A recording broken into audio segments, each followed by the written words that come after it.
I'm going to read a few poems from my new book. The new book is called Notes from a Mountain Village. And the mountain village is a small village in the French Pyrenees where we've lived for some 25 years when we can. And I started writing poems about the people, the place, the animals as soon as I got there.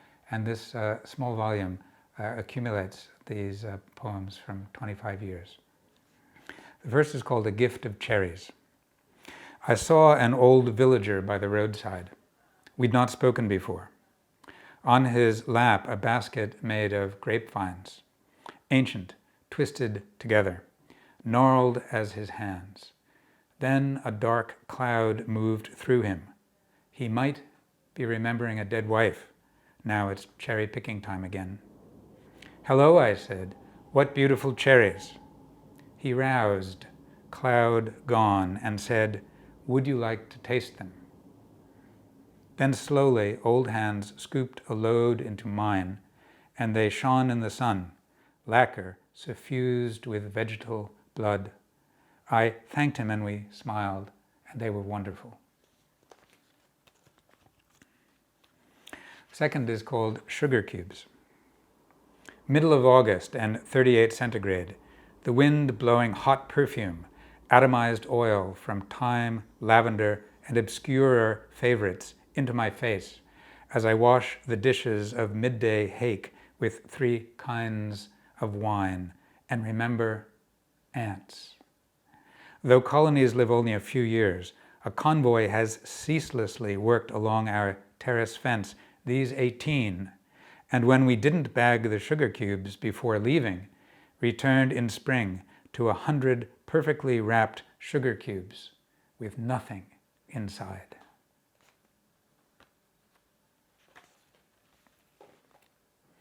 The next is called One Day a Great Squealing.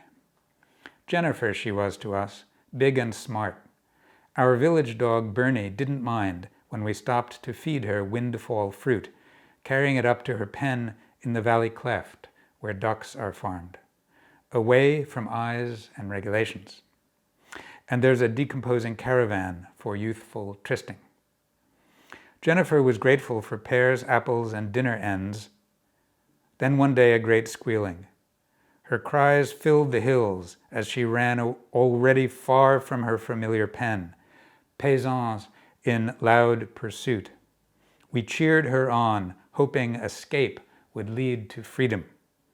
But there are traditions here, and so the narrative was set, and then the local tables. The next is called Across a Bridge, and this is after a funeral of 2 men who had died in the village. Across the bridge, 50 yards behind the cortege, in the brilliance after pelting rain, a boy of 5 years old comes on, dancing across the bridge in springtime. Now I'd like to share 2 more poems. These are from an earlier book called The Feynman Challenge. Richard Feynman was a great physicist, and he challenged poets to write about science, saying, why can they write about Jupiter, the mythical god, but not Jupiter, the planet?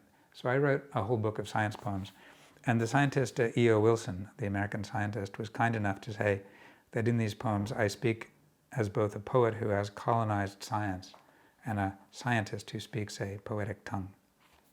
So let me share 2 of them. This one is The Future of Clouds. When I first saw clouds from the other side, I wanted to open the pressure door, leap down, and romp on them unhindered, to find in their billowy lawns and crevasses an unexampled canvas, uncolored by man. Later I rode through a sky populated by gigantic cumulus brains, separate in all directions, each flashing internal lightning, as if thinking thoughts too grand for my species to contain. In unison they worked, and contrapuntally filled dim heaven with their ungraspable brilliance. The future of clouds is a serious matter. Were all clouds to pull a runner and fill the sky no more, then earth would burn to cinders, so much do they cool us. In the hierarchy of clouds, the most important are those slung low over tropical seas. And what will come of them as the planet warms? Will they work their cooling or be driven off by the indifference displayed in our ways, like the gods of Greece and Egypt? There is some good news. Warmer air above could hold low clouds in place. But there is also bad. Water vapor is their key ingredient, like gin in a G&T, and warmer air above may wick the clouds away.